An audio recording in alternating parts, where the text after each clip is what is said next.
this is the Peter Pan story, roughly speaking. Peter Pan is this magical boy.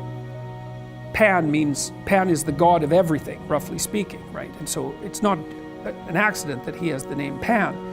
And he's the boy that won't grow up. And he's magical. Well, that's because children are magical. They can be anything. They're nothing but potential. And Peter Pan doesn't want to give that up. Why? Well, he's got some adults around him, but the main adult is Captain Hook. Well, who the hell wants to grow up to be Captain Hook? First of all, you've got a hook. Second, you're a tyrant. And third, you're chased by the dragon of chaos with a clock in its stomach, right? The crocodile. It's already got a piece of you. Well, that's what happens when you get older. Time has already got a piece of you.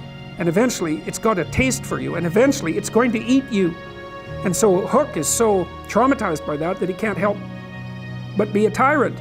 And then Peter Pan looks at traumatized Hook and says, well, no, I'm not sacrificing my childhood for that.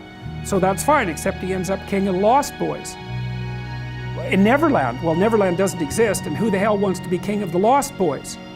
And he also sacrifices the possibility that he'll have a real relationship with a woman, because that's Wendy, right? And she's kind of conservative, middle-class, London-dwelling girl. She wants to grow up and have kids and have a life. She accepts her mortality, she accepts her maturity. Peter Pan has to content himself with Tinkerbell. She doesn't even exist. She's like the fairy of porn. She doesn't exist. She's the substitute for the real thing. And so, but the dichotomy that you're talking about is very tricky because there's a sacrificial element in maturation, right? You have to sacrifice the pluripotentiality of childhood for the actuality of a frame. And the question is, well, why would you do that? Well, one reason is it happens to you whether you do it or not. You can either choose your damn limitation, or you can let it take you unaware when you're 30, or even worse, when you're 40. And then that is not a happy day.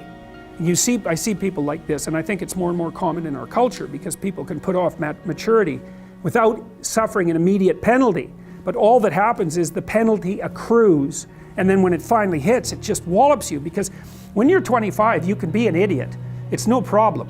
Even when you're out in a job search, it's like, well, you don't have any experience and you're kind of clueless. It's, yeah, you're young, it's no problem. That's what young people are like, but they're full of potential. Okay, well, now you're the same person at 30. It's like people aren't so thrilled about you at that point. It's like, what the hell have you been doing for the last 10 years? Well, I'm just as clueless as I was when I was 22. It's, yeah, but you're not 22. You're an old infant, right? And that's an ugly thing, an old infant. So, part of the reason you choose your damn sacrifice, because the sacrifice is inevitable, but at least you get to choose it. And then there's something that's even more complex than that in some sense, is that the problem with being a child is that all you are is potential, and it's really low resolution. You could be anything, but you're not anything. So then you go and you adopt an apprenticeship, roughly speaking, and then at least you become something. And when you're something, that makes the world open up to you again. Like if you're a really good plumber, then you end up being far more than a plumber, right? You end up being a good employer. If you're a really good plumber, well, then you have some employees, you run a business, you train some other people, you enlarge their lives, you're kind of a pillar of the community, you have your family.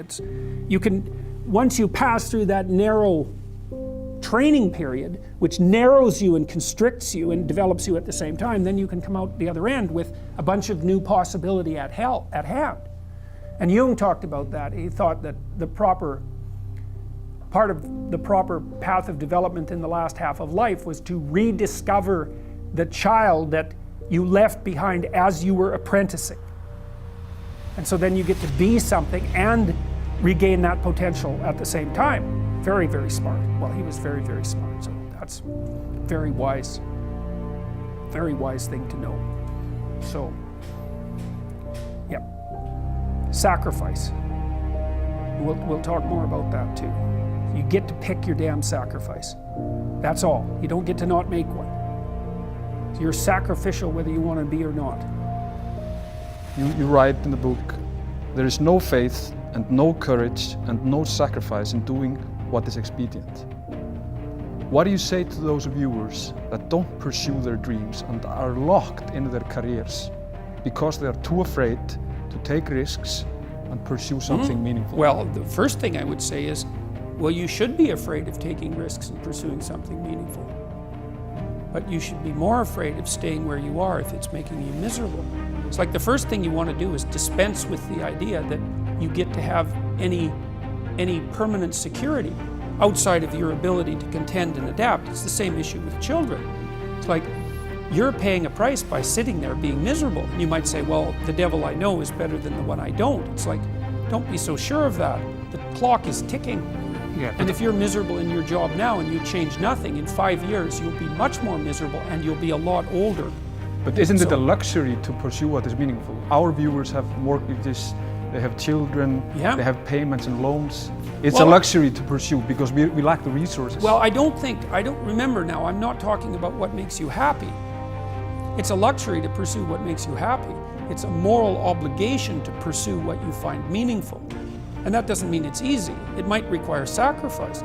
If you need to change your job too, let's say you have a family and children and a mortgage, you have responsibilities. You've already picked up those responsibilities. You don't just get to walk away scot-free and say, well, I don't like my job, I quit. That's no strategy. But what you might have to do is you think, well, this job is killing my soul. All right, so what do I have to do about that? Well, I have to look for another job. Well, no one wants to hire me. It's like, okay, maybe you need to educate yourself more. Maybe you need to update your curriculum vitae, your resume. Maybe you need to overcome your fear of being interviewed. Maybe you need to sharpen your social skills. Like, you have to think about these things strategically. If you're going to switch careers, you have to do it like an intelligent, responsible person. That might take you a couple of years of effort to do properly.